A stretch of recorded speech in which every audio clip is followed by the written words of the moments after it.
I finally watched Castlevania, and I have to say, it was amazing.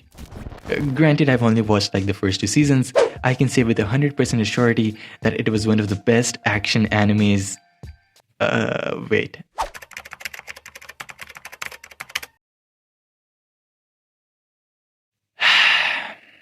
Okay, so it was one of the best action cartoon that I have ever seen. As someone that has been watching anime for a long time and slowly transitioned over from being a shonen-only watcher to more of a slice-of-life genre, I have generally seen most of what anime has to offer in terms of action.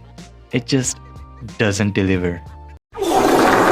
In all honesty, yeah, you will find a clip or two here and there with what the anime community likes to call Sakuga animation, but after watching Castlevania, my eyes have been opened. I finally see all this quote-unquote Sakuga animation that the anime community drools over is just normal animation standards in other forms of animated media. Like, okay, Sword of a Stranger is cool, and yes, that is an amazing fight animation, but admit it, the fun parts are only the last minutes during the fight. The rest of the movie was good, yes, the story was good, but the thing is, in anime, I can always see where the studio is cutting corners, and I hate it. I hate the fact that I even know what studios made the anime in the first place. Just knowing that they exist ruins my suspension of belief so much that I can't immerse myself into the show anymore. How do you expect me to feel like I'm the badass dude fighting a huge ass monster when the fight looks like this more than half the time? Yes, I'm talking to you, Toei Animation. Fix one piece of shit. Now, let's talk about Castlevania. From the starting scene, I was like, hey yo bro, aren't they using a bit too much of their budget in the opening scene? Like, I wonder how good the rest of the fights will look like. And after the first 2 episodes, the doubts just slipped away from my mind as I realized, wait a second. I don't think these guys have a budget problem. I don't think they have constraints. This shit's just going all out. And at that point, I stopped thinking about the studios and just started enjoying the show. And God knows how long it has been since I've been able to do something like that.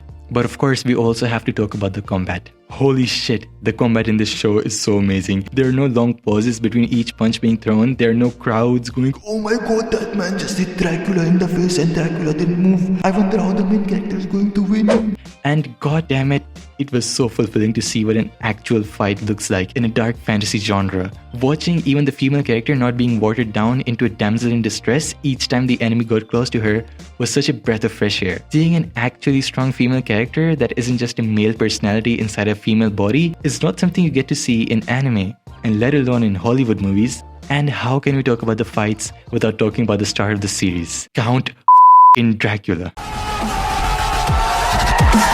If you're so unlucky as to have never heard or read Dracula, I don't know what to say to you, man. Get to it, you lazy piece of shit. No, but seriously, watching an adaptation of Dracula that showed you the much more, and quite ironically, humane side of him rather than just using him as a common evil blood sucky man, one blood, so he kill human, and goody guy main character kill him. It was such a different and great way to adapt an old classic into new media. Seeing the side effects of immortality and the sheer power that he holds, not only because he has super strength or because he's all around a powerful being, which without a doubt he definitely is, he also holds the knowledge of all human civilization from the beginning of humanity.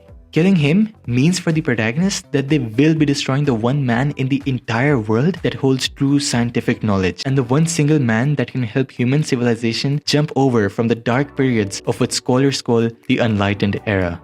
In this period, the masses are controlled by the church, which utilizes the fear of God and afterlife to suppress science and technical advancement, killing anyone that dares to bring forth mathematical and scientific analysis by brandishing them as heretics. Or in Dracula's wife's case, calling her a witch, breaking all of her apparatus, and then promptly burning her alive. Well, like any other sensible human being would, Dracula gave the entire country that killed his wife 1 year to tie up any loose ends that they have in their lives, because after the time is up, he will wipe out the entire human race. Good. Great. Well done. Good for you guys. Good job. Good job. I won't give you a recap of the entire show, you'd need to watch it. During the entire show, you keep thinking to yourself if what Dracula is doing is really that bad. Like, I can't explain it to you, you have to watch it yourself. I'm gonna get into spoiler territory here, and I want to be very clear. Skip to this time step if you don't want to know what happens and want to watch the series yourself. Okay, so after Dracula's wife dies, he starts amassing an army and invites every prominent vampire in the world to join him in the war. They all do and start getting ready for the genocide against humanity. As the troops from Dracula's castle slowly start breaking into cities and killing the civilians, our main trio also starts getting ready for the fight against Dracula to end his genocide. Here is the thing though. As the trio is getting ready and learning spells to beat Dracula, this man is just sitting there, starving himself, depressed. So you have all the reason to believe that he's gonna lose to the trio. But when the final battle takes place, this dude that has been starving himself for about 3 weeks straight up just them up. No, really, he's being bombarded by 3 different people at the same time, one of whom is actually a vampire with super strength, and he just claps them without breaking a sweat. The show really knows how to make a character that they've built up live up to that hype. There are no dialogues. There are no, "Aha, you are very good at punching, young kid, but I am stronger." And then 5 minutes of 2 PNGs moving on the screen with like different effects on the sides. Every second, if you pause, you see an amazing frame and watch a single man beat up 3 kids that thought too highly of themselves. And the only reason this half-dead, depressed, and starving man loses this fight is because he wanted to, not because he was weak. And because plot armor. Watching Castlevania is the reason I started reading the original Dracula novel. And they have truly captured the gothic nature that the author was going for. Yeah, that was a lie. I just watched overly sarcastic productions video on it. But it's still so good, guys, I swear. All in all, I hope I've sold you on this show because watching Castlevania has increased my standards for what I call good action anime. Or cartoon, I don't know. And once you watch it, I bet it will raise yours too.